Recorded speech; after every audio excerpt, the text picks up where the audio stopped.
Hello, Sagittarius, Sun, Moon, Rising, and Venus signs. Kamusta kayo? Sana po nasa mabuti kayong kalagayan. Welcome back po sa Star Tarot. Kung bago kayo dito, welcome din kayo. Thank you sa inyong support.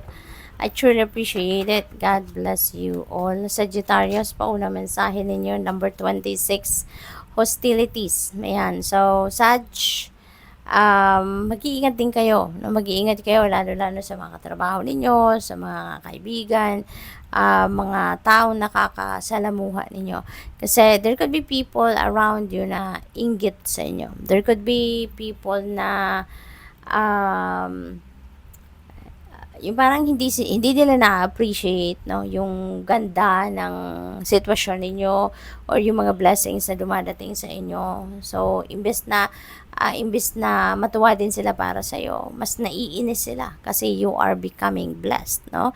Kaya ingat din kayo sa mga taong ganon because maaaring ito ay gumagawa ng mga kwento against you, maaaring sa harap ninyo napakaganda ng pakikipag-usap, ang ganda ng ngiti, pero pag taligod ninyo, nako, nandiyan na, umaatake na, 'di ba? Maaaring chinichismis na kayo, maaaring nagfe-fake news na about you, no? So, don't share anything. Don't share anything.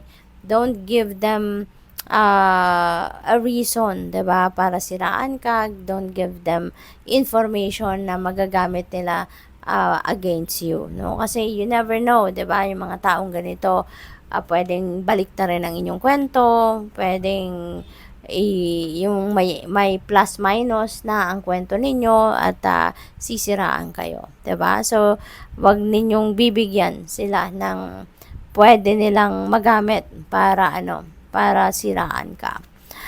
We have number 45, man holding a heart. Ayan. So, if you are single, no, if you are still single, maaring meron ditong someone, meron ditong lalaki na talagang laging nakatingin sa'yo, laging nandiyan whenever you need help, lalo-lalo na sa mga personal affairs, lagi siyang nandyan. Very supportive of you, no? Kasi merong romantic interest sa inyo. Kaya nagpapakita siya ng kabaitan, nagpapakita siya ng extra concern sa iyo because nagugustuhan kanya or gusto kanya.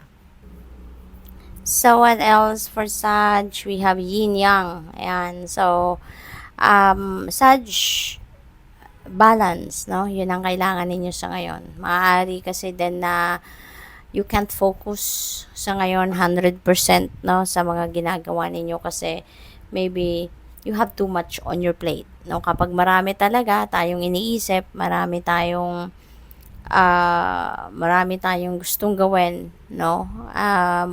Mahirap mag-focus, mahirap talaga na maglagay ka ng 100% focus sa isa, lalo na kung tayo nagmo-multitask, and that would lead you to stress, di ba? Stress ng katawan, stress ng isip, kasi habang may ginagawa ka pang isa, meron ka pang iniisip at the back of your head na kailangang may gawin mo din yun, no? Meron pang naka-line up, nakalinya na gagawin. So, balance, no? Bring the balance back in your life. Isama nyo na dito ang pagsa-self-care ninyo. Kasi, kung nasa magandang sitwasyon kayo, kung nasa magandang posisyon kayo, you know, magiging magaan ang ninyo, ang journey ninyo. Magiging magaan ang pag-aayos ninyo ng mga bagay-bagay kung maganda rin ang inyong pakiramdam. If you are healthy, 'di ba? So, what else? We have number 42, woman holding a coin. Ayan. So, be on the lookout for this woman as well, no? Kasi kung meron kayong mga transaction regarding pera, regarding sa negosyo, sa bangko, or any financial institution or any financial transactions, no? Sorry. Kung yan ang mga inaasikaso ninyo ngayon, rest assured, no, that you will be helped out by someone. At maaaring ito yung si woman holding a coin na maaaring makatulong sa iyo na mag-expedite ng mga transactions ninyo. Maaaring ito si woman holding a coin ang tutulong sa inyo para mas maging mabilis or matapos ninyo ng mas mabilisan ng kung ano man ang inyong mga transactions, no?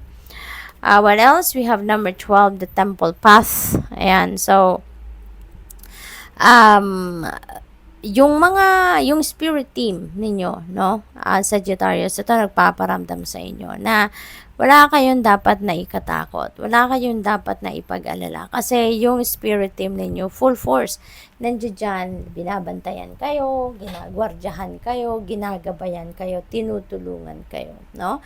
Kaya, lagi lang kayo magdadasal, always pray, no? Always pray, always ask for their guidance and protection. At even your ancestors, even your mga loved ones ninyo na nag-pass on now on the other side, laging nakabantay sa inyo, Sagittarius. Lagi silang, lagi kang ginagabayan, ano? Kaya lagi ka lang sa kanila magdadasal. Lagi kang magpapasalamat sa kanila for their guidance and protection. Kasi, lagi sila nandyan, nakabantay sa'yo, nakaagapay sa'yo. Okay? So, what else? We have number 5, attachment. Ayan. So, for some of you, Sagittarius, maaaring meron kayong sitwasyon, kinabibilangan na yung para may unhealthy attachment kayo. No? May unhealthy attachment kayo dito. Very dark yung paligid. So, that means na medyo challenging, medyo siguro toxic situation ang kinabibilangan ninyo, or baka isang sitwasyon na hindi na kayo masaya, nai-stress kayo, yung ganon, ano. So, maaaring mga ganon ang ganap dito ng iba sa inyo. But now, this is 5, no? So, number 5 resonates with change. So, maaaring you are on the way to changing your situation, at maaaring kakawala na kayo dyan sa sitwasyon na yan. Maaaring you're going to release yourself or let go of that attachment. Maaring iiwanan mo na yung sitwasyon na yan, tatalikuran mo na, at ikaw ay magbabagong buhay na. So, maaaring ganun. We have the thinking woman. Ayan. So, maybe mayroon kayong mentor. Maaring meron kayong advisor na tumutulong sa'yo, nag-guide sa'yo, no?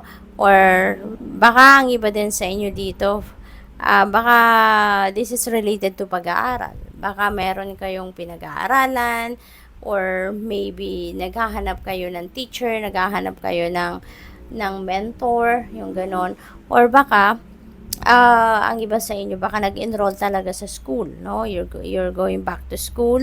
Maaring ano talaga to? Maaring kayo ay magbabalik talaga eskwelahan, no? Maybe naghahanap kayo ng online courses siguro, no, na makakatulong sa iyo para ma-develop kung ano man ang inyong skills, or baka meron kayong mga pinagpaplanuhan na kailangan ninyo dito ng mas maraming input, kailangan ninyo ng academic knowledge about this, no. So, maaring mga ganon, no? So, you are focused on expanding your learnings, expanding your studies, no? Kaya kayo naghahanap ng makakatulong sa inyo na matutunan kung ano man ang gusto ninyong matutunan.